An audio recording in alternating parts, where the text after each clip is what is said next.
बिस्मिल्लाहिर्रहमानिर्रहीम। अस्सलाम वालेकुम। रेहाना फूड सीक्रेट में आपको खुशामदीद कहती हूँ। उम्मीद है आप सब लोग खैरियत से होंगे और मैं रमज़ान के हवाले से ये रेसिपी बना रही हूँ। आज मैं कैबिज और प्याज के पकोड़े लेकर आई हूँ। ये बहुत अच्छे और बहुत मज़ेदार बनते हैं और यकीन करें इतने टेस्टी होते हैं। अगर आप दोबारा एक दफ़ा बनाएंगे तो दोबारा ज़रूर बनाएंगे। चलें आइए शुरू करते हैं। कैबिज और उसके प्याज के पकोड़े बनाने के लिए हमें किन किन चीज़ों की ज़रूरत है ये मैं बताती हूँ। ये मैंने कैबिज लिए, तकरीबन एक बंच था, तकरीबन ये 100 ग्राम के करीब ये बंच था। कैबिज ये कि जितनी आपको ज़रूरत हो इतनी आप उसके अंदर डाल दीजिएगा। और ये मीडियम साइज़ की 3 प्याज थी, इसको मैंने लच्छेदार काट लिया था। ये देखें, इसकी एक एक लच्छा अलग अलग हो रहा है। ये देखें, एक एक लच्छा अलग अलग हो रहा है। और ये इसके मसाले हैं, कुटी लाल मिर्च है, हल्दी पाउडर है। कुटी लाल मिर्च मैंने तकरीबन 1 टेबल स्पून के करीब ली है, लेकिन अगर आपको कम लगे तो आप बढ़ा सकते हैं, क्योंकि तो पकौड़े स्पाइसी ही अच्छे लगते हैं। अगर आप चाहें तो इसे बढ़ा सकते हैं। अच्छा, इसमें एक और चीज़ मैंने ऐड की है, इसमें मैंने कसूर की मेथी डाली। कसूर की मेथी से बहुत अच्छी खुशबू होती है और बहुत अच्छा सा जायका देती है। ये कसूर की मेथी मैंने 1 टेबल स्पून के करीब ली है और 1 टेबल स्पून के करीब मैंने नमक लिया है। 1 टेबल स्पून के करीब ही मैंने जीरा लिया और 1 टीस्पून हल्दी ली है। हल्दी से यह है कि बेसन का कलर बहुत अच्छा आ जाता है। और ये तकरीबन 150 ग्राम के करीब बेसन है।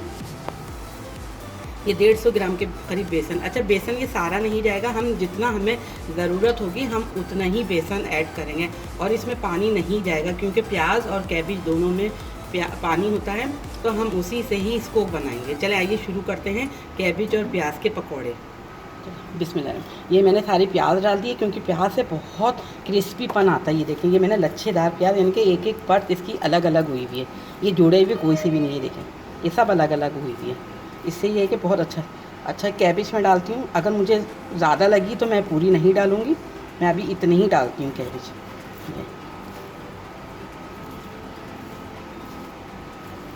अगर कम लगी तो मैं थोड़ी और डाल दूँगी, लेकिन अभी फ़िलहाल इतनी ही डाल दूँ। अच्छा, इसके अंदर ये जो मैंने मसाले डाले हैं ये इसको मिला रही हूँ, क्योंकि इन मसालों के साथ ही इसको बनाना है। और जब ये सारे एक से मिल जाएंगे, एक यकजान हो जाएंगे, यानी कि बिल्कुल एक जैसे हो जाएंगे, तो फिर इसके अंदर मैं थोड़ा थोड़ा बेसन डालूँगी। अगर हमें पानी की ज़रूरत पड़ी तो हम 1 से 2 टेबल स्पून के करीब इसमें हम पानी ऐड कर लेंगे। लेकिन पहले हम देखेंगे कि अगर हमें पानी नहीं ज़रूरत पड़ी तो हम नहीं डालेंगे, क्योंकि कुछ प्याज में पानी बहुत ज़्यादा होता है और कुछ में नहीं होता है। ये प्याज की कंडीशन पर डिपेंड करता है कि आपकी प्याज किस उसमें है। ये देखें, ये हमने अच्छी तरह से सारा मसाला मिक्स कर लिया है। आप चाहें तो ग्लव्स पहन के भी करें, मैंने हाथ अच्छी तरह से वॉश करके बना रही हूँ ये मैं, क्योंकि हाथों से बहुत अच्छे से मिक्स हो जाते हैं। ये देखेंगे सारा मसाला अच्छे से मिक्स हो गया। अब मैं इसके अंदर बेसन डालूँगी। ये देखें, अच्छी तरह से और मिक्स कर लेती हूँ 1 मिनट तक, क्योंकि ये जितना मसाला अच्छी तरह से मिक्स होगा इतने ही अच्छे हमारे ये पकौड़े बनेंगे क्रिस्पी से। चलिए मैं अब इसके अंदर बेसन ऐड करती हूँ। ये देखिए, मैं बेसन थोड़ा थोड़ा ऐड करती रहूँगी। अभी मैंने 2 टेबल स्पून के करीब बेसन इसमें मिलाया है।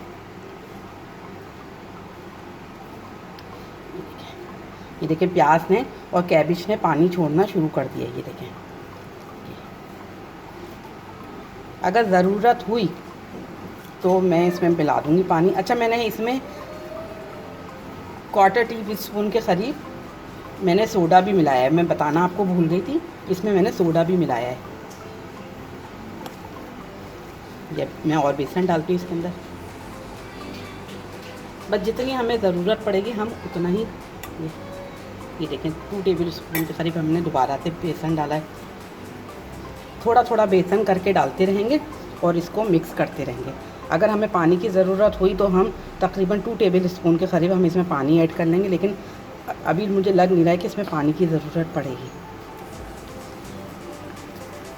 ये बहुत अच्छे और क्रिस्पी से पकौड़े बनते हैं। रमज़ान में अगर आप इसे बनाएंगी तो बहुत अच्छे, लेकिन इसको बनाइएगा टाइम्स पे ही, क्योंकि अगर आपने इसको बना के रख दिया तो ये प्याज भी पानी छोड़ती है और कैबिज भी पानी छोड़ता है, तो ये पतले से हो जाएंगे। इसलिए बस रोज़े से तकरीबन आधे घंटे पहले आप बनाना शुरू करें। जैसे जैसे ये बनेंगे रोज़े का टाइम हो जाएगा। ये देखें, ये कितने अच्छे से मिक्स हो गए। अब मैं इसमें थोड़ा सा और बेसन ऐड करती हूँ।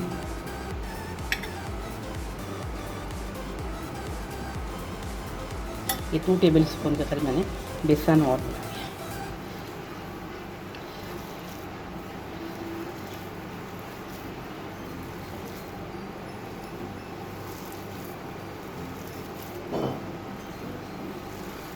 इसको बनाने के बाद तकरीबन 4-5 मिनट के लिए इसको ऐसे ही छोड़ देंगे, क्योंकि अगर जिस चीज़ को इसको पानी छोड़ना होगा तो वो छोड़ देगा और ये अच्छे से हमारे ये पकौड़े जो हैं फूल जाएंगे।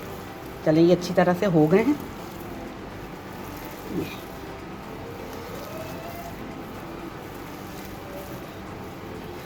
मैं ऐसा करती हूँ, इसमें 1 टेबल स्पून पानी डालती हूँ। ये देखें, ये हमारे इसका बैटर रेडी हो गया है। मैंने जितना बेसन लिया था वो सब इसके अंदर ऐड कर दिया है और इसमें मैंने 2 टेबल स्पून के करीब पानी भी डाला था, क्योंकि मुझे पानी की थोड़ी सी कमी लग रही थी, तो मैंने इसके अंदर थोड़ा सा पानी डाल दिया था।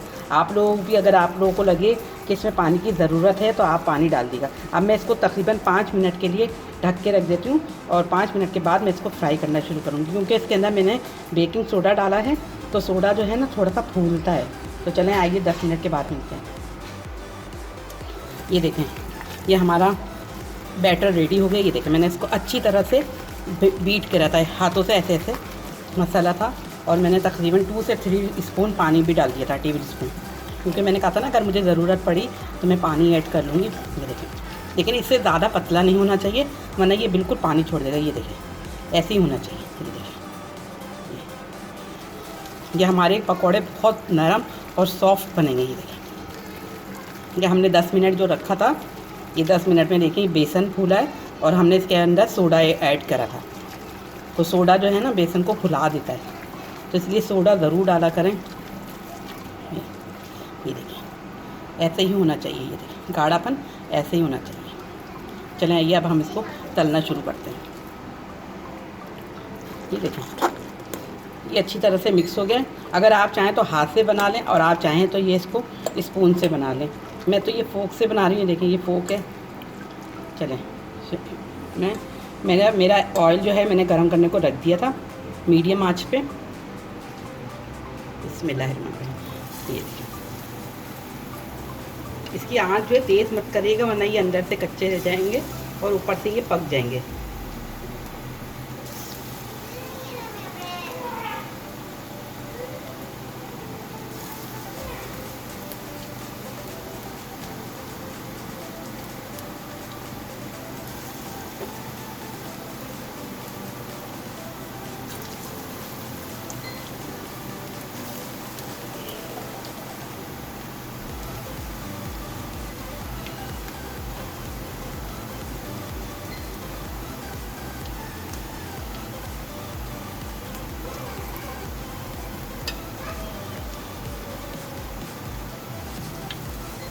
ये देखिए, ये बीच वाला हमारा जो है नीचे से सीख गया है। ये देखिए, अब हम इसको पलट देते हैं।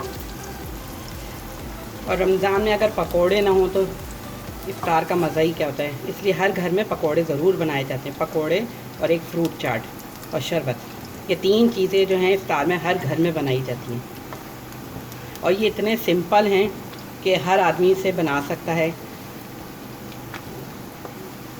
और ज़्यादा महंगे भी नहीं पड़ते हैं ये। लेकिन अगर आप यही पकोड़े बाज़ार से ख़रीदेंगे तो ये बहुत महंगे बनते हैं, इतने महंगे पड़ जाते हैं कि बस इससे बेहतर है इंसान घर में ही बना ले।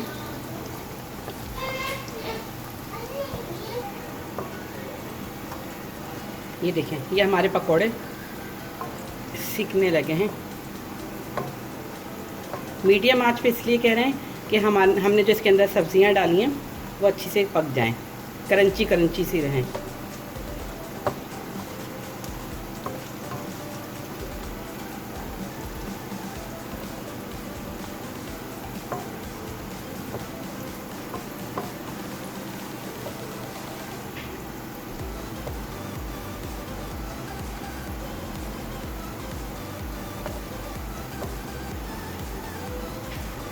ये देखें, जो जो पकौड़े हमारे रेडी हो गए उनको मैं निकाल लेती हूँ। ये देखें, ये तैयार हो गए, इनको मैं निकाल लेती हूँ।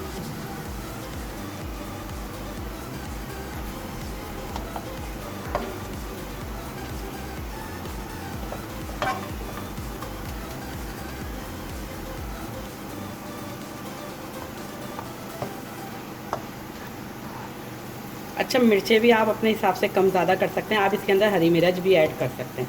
मैंने नहीं डाली है क्योंकि बच्चे खाएंगे तो हरी मिर्च मुंह में आती है, तो इस वजह से मैंने नहीं डाली है। लेकिन अगर आप लोग डालना चाहें तो हरी मिर्च बारीक बारीक काट के इसके अंदर मिला दें।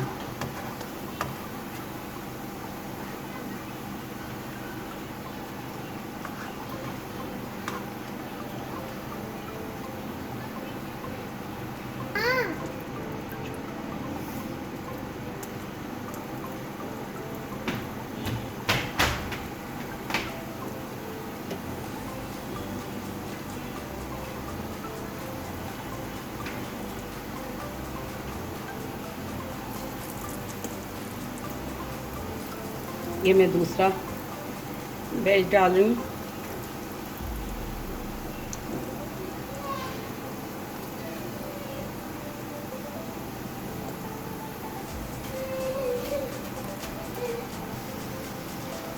ये देखें, ये भी हमारे रेडी हो गए हैं। अब हम इनको भी निकाले ले रहे हैं।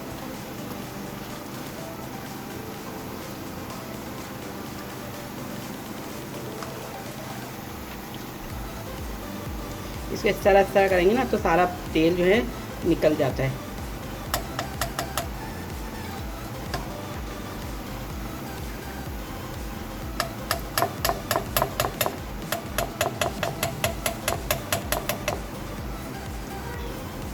ये देखें, ये हमारे रेडी हो गए हैं। अभी मैं और तलती हूँ, फिर आपको डिश आउट करके दिखाऊंगी।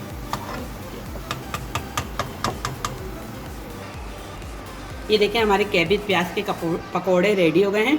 ये बहुत अच्छे मज़ेदार बने हैं। हम लोगों ने चेक करके भी देखें, यकीन करें बहुत अच्छे बने हैं। हमने जिसके अंदर कसूर की मेथी डाली है ना मैंने, उससे इतना अच्छा सा फ्लेवर आ रहा है, इतनी अच्छी सी खुशबू आ रही है कसूर की मेथी की। तो आप लोग ज़रूर ट्राई करिएगा और ज़रूर डालिएगा इसको, कसूर की मेथी को। यकीनन आप भी ये बनाएंगे ये तो आप लोगों को भी यकीनन ये पकौड़े बहुत पसंद आएंगे। तो अगर आप लोगों को मेरी ये रेसिपी पसंद आए तो इसे लाइक करना नहीं भूलिएगा, शेयर करिएगा, सब्सक्राइब करिएगा। आप लोगों के कमेंट्स का इंतज़ार रहता है मुझे। आप लोग मुझे अच्छे अच्छे से कमेंट्स जो करते हैं उसका मैं शुक्रिया अदा करती हूँ। और ये जो आप लोग मेरी रेसिपी बनाएंगे इंशाल्लाह आप लोगों को पसंद आएगी। और अपना बहुत ज़्यादा ख्याल रखिएगा। चलती हूँ, दुआओं में याद रखिएगा। एक और अच्छी रेसिपी के साथ लौट के आऊँगी। अल्लाह हाफिज़।